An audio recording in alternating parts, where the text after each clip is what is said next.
the United States launched Operation High Jump in August 1946, which was the largest naval operation in its history outside of World War II, taking place at the South Pole. The operation was led by Admiral Richard Byrd, a legendary and highly decorated figure in U.S. Navy history. Although presented to the media as a scientific expedition, the force included an aircraft carrier, 2 submarines, 13 warships, 33 aircraft, and approximately 5,000 personnel, which hardly resembled a scientific mission.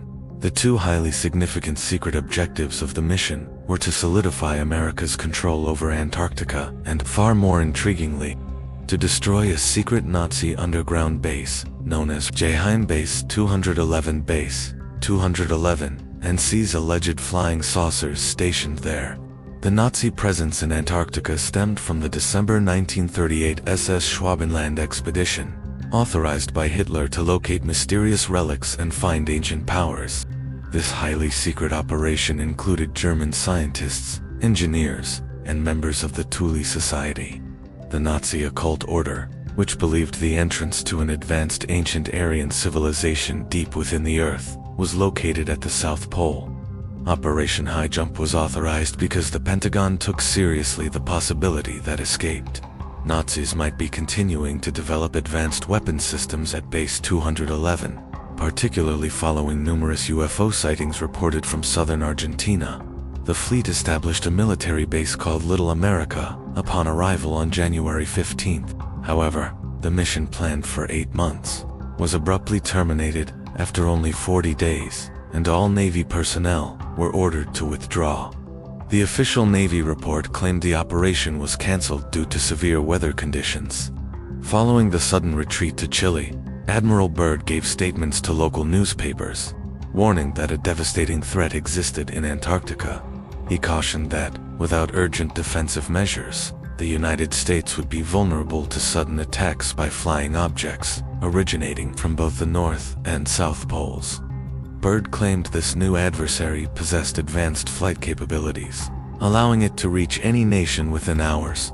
Immediately after these statements, Byrd was recalled from active duty, intensely interrogated for 2 weeks at the Pentagon, and Operation High Jump was classified as top secret, with all personnel forbidden from disclosure under threat of imprisonment.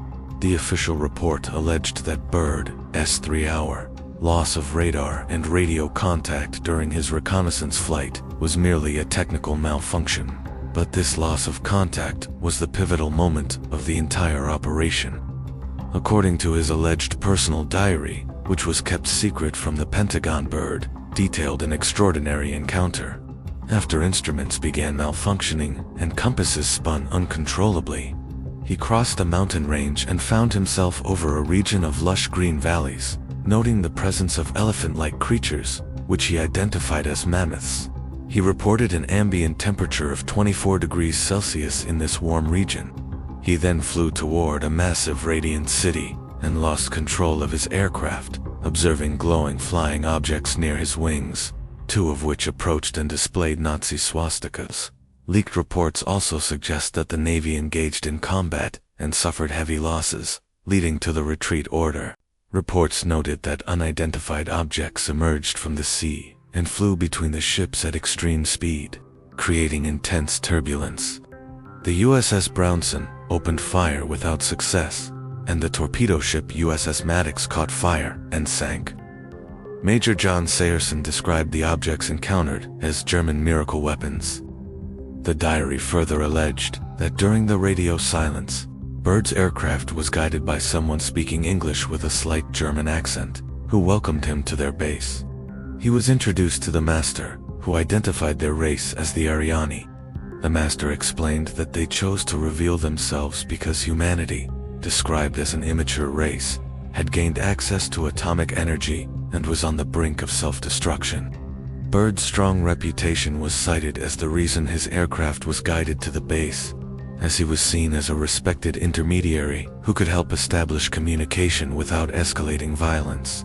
Byrd reported the encounter to the Pentagon and the President upon his return, but was bound by the strict gag order.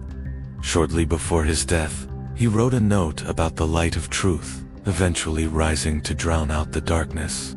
Following his death, his son published the diary, and 18 months later, the Antarctic Treaty was signed, restricting travel to the continent outside of designated boundaries. It is crucial to note that while Operation Highjump was a real military operation whose true purpose was concealed from the public, and the Nazis did conduct expeditions to polar regions in search of ancient civilizations, the famous books based on Admiral Byrd's diary have been proven to be fraudulent.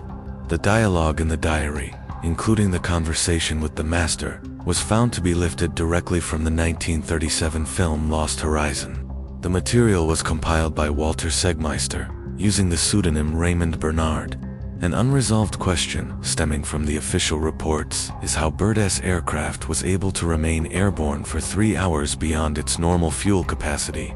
Government reports show that most UFO sightings occur near nuclear facilities and atomic weapons bases,